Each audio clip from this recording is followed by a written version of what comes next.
অনেক আগেই আন্তর্জাতিক ক্রিকেটকে বিদায় বলা মহেন্দ্র সিং ধোনি এখন খেলছেন কেবল আইপিএলে। তার এই অধ্যায়েও ইতি টানার সময় হয়ে গেছে বলে মনে করেন অ্যাডাম গিলক্রিস্ট। ভারতের লিগের পরের আসরে ধোনিকে খেলোয়াড় হিসেবে আর দেখতে চান না অস্ট্রেলিয়ান গ্রেট। আইপিএলের শুরুর আসর 2008 সাল থেকে খেলছেন ধোনি।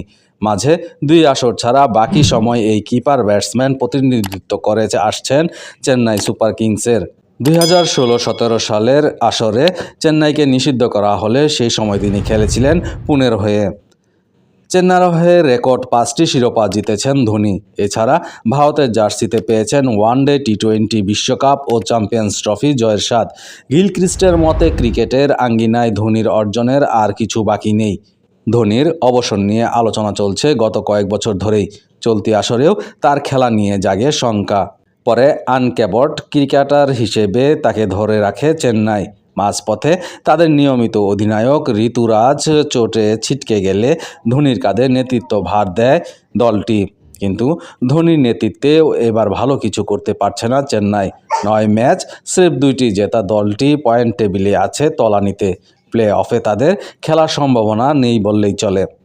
চেন্নাইয়ের এমন ভরাডুবি নিয়ে চর্চা কম হচ্ছে না। সবচেয়ে বেশি আলোচনা হচ্ছে তাদের দল সাজানো নিয়ে।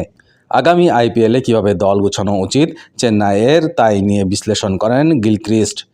চেন্নাইয়ের এখনকার প্রতিটি খেলোয়াড় ধরে নিজের ভাবনা তুলে ধরেন এই অস্ট্রেলিয়ান।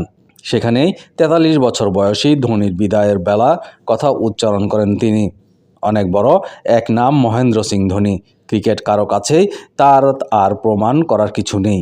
এই খেলায় যা কিছু আছে সবই সে অর্জন করেছে। সে আসলে কি করতে চায় সেটাই তিনি জানেন না। কিন্তু আমি বলছি ভবিষ্যতের কথা। সম্ভবত আগামী বছর তার সেখানে থাকার দরকার নেই। আমি তোমাকে ভালোবাসি তুমি একজন চ্যাম্পিয়ন, একজন আইকন। তবে অবসর নিয়ে ধোনির ভাবনা ভিন্ন। এই মাসের শুরুর দিকে তিনি বলেন, শরীর যতদিন সায় দিবে খেলে যাবেন ততদিন।